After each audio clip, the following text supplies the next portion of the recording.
Это новости экономики, в студии Иван Лазаренко.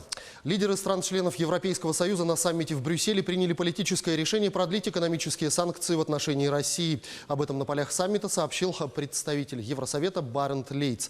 По его словам, санкции, действие которых истекает 31 января 2020 года, будут продлены еще на 6 месяцев.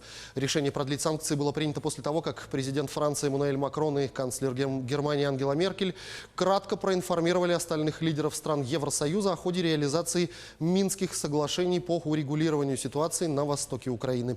Напомню, в 2014 году Евросоюз ввел санкции в отношении России в связи с событиями на Украине и воссоединением Крыма с Россией. Ограничительные меры неоднократно расширялись и продлевались. Были приостановлены переговоры о безвизовом режиме и о новом базовом соглашении о сотрудничестве. Введен запрет на въезд в страны Евросоюза для должностных лиц из России, заморожены их активы. Также были введены ограничительные меры торгового, финансового и военного характера.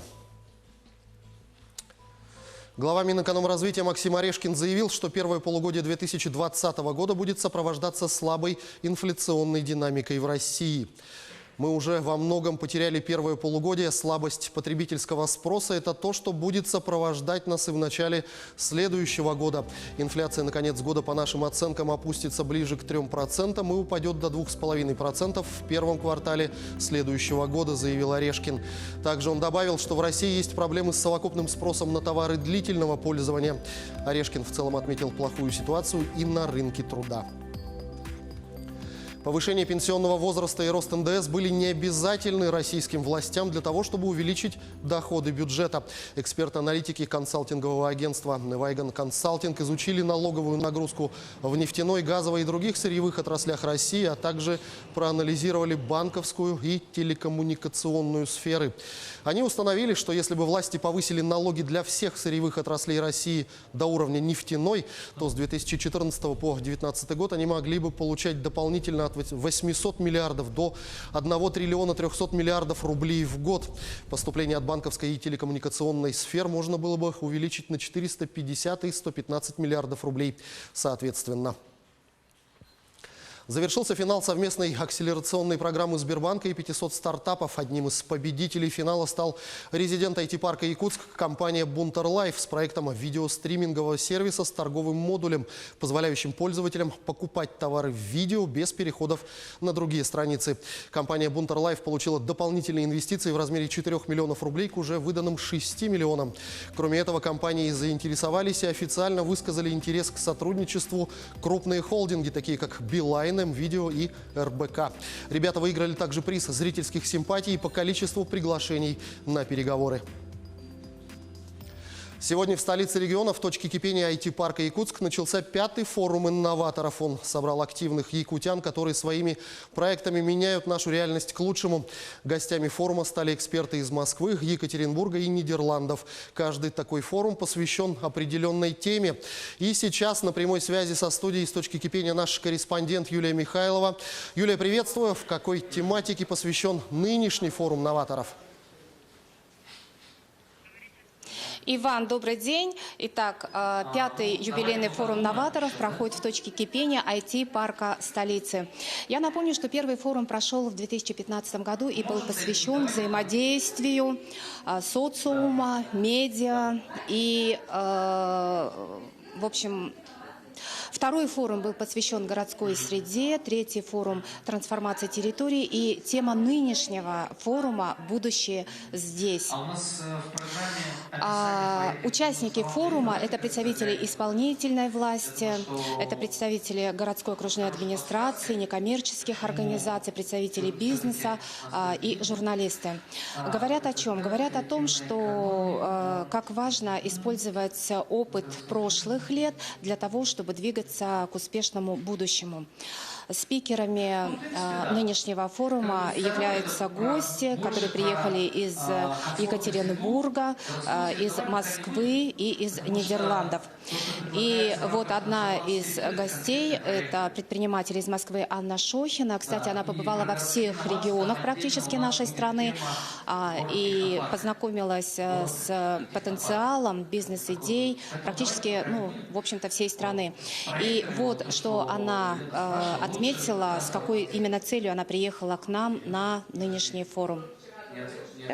Который помогает стартапам уходить на глобальные рынки, стартапам с постсоветского пространства. И мы присутствуем в 38 странах и больше, чем в 40 регионах России. В первую очередь мы рассматриваем стартапы, которые имеют потенциал выхода на международный рынок, на другой не российский, то есть их продукция или сервис предполагает выход на глобальный рынок и продажу на других регионах мировых.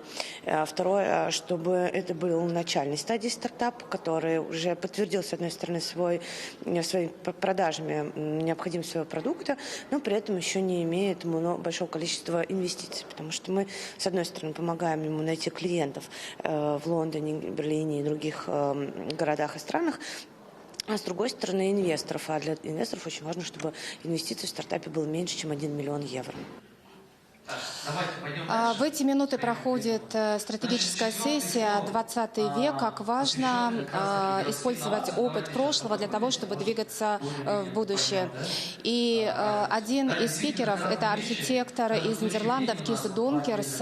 Он выступит с лекцией, он расскажет о том, как преобразована городская среда в его родном городе Эйндховене в Нидерландах, о том, как были использованы производственные площади, не только производственные площади, но, в общем, заброшенные огромные территории от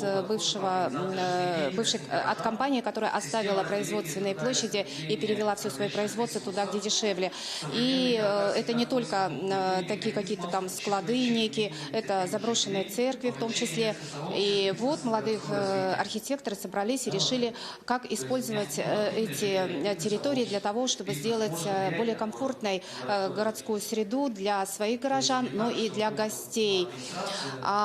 Еще завтра пройдут лекции о том, как вообще сегодня обучаться тому всему новому для того, чтобы чувствовать себя более уверенно с точки зрения бизнеса. Также будут говорить о том, какие профессии вообще актуальны в будущем. В данном форуме могут принять участие все желающие, присоединиться, прийти послушать, посмотреть. Ну, в общем, форум открыт для всех. Он продолжает свою работу. Иван. Юлия, благодарю. Напомню, на прямой связи со студией с точки кипения с форума инноваторов была наш корреспондент Юлия Михайлова. И продолжая тему стартапов, не стоит бояться потерпеть неудачу.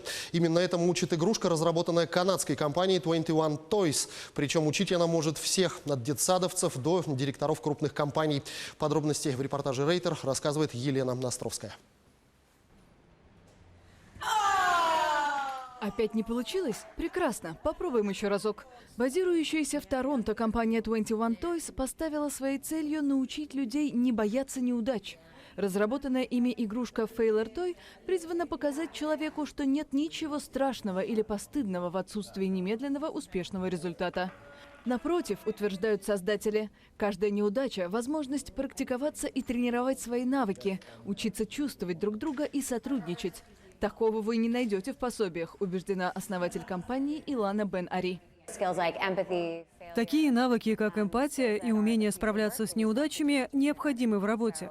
Но после детского сада нас никто этому не учит. Так что я разработала игрушки, которые помогают наверстать эти навыки. Мне нравится думать, что с помощью игрушек мы можем людей любого возраста научить не бояться слова на букву «Н» от 6-леток до гендиректоров. Игра рассчитана в первую очередь на командную работу. Правила просты. Главное, в течение 5 минут найти баланс, устанавливая предметы различных форм на деревянный обод. Остальное зависит от вас и вашей команды. Насколько вы амбициозны в сооружении конструкции или насколько устойчивой хотите ее сделать. Ведь каждый раз, когда все рассыпается, вы теряете очки. Но чем больше деталей вы задействуете, тем больше очков получите. Это простой и элегантный способ за 5 минут почувствовать, как ты умеешь принимать риск, действовать в условиях соревнования, каковы твои ожидания от окружающих и как ты справляешься с неудачей. Илана убеждена, что мириться с неудачами и не бояться их – необходимое умение для каждого. В музыке и спорте неудача называется практика, а в образовании нет другого слова, только неудача. Предыдущая разработка компании, игрушка, обучающая эмпатии, стала невероятно успешной. Ее постоянно используют в 100 с лишним школах и офисах в 45 странах. Фейлер Той пока доступна только для предзаказа. Выпуск назначен на следующее лето. Ну а на этом у меня пока все. Будьте в курсе экономических событий на Якутия 24.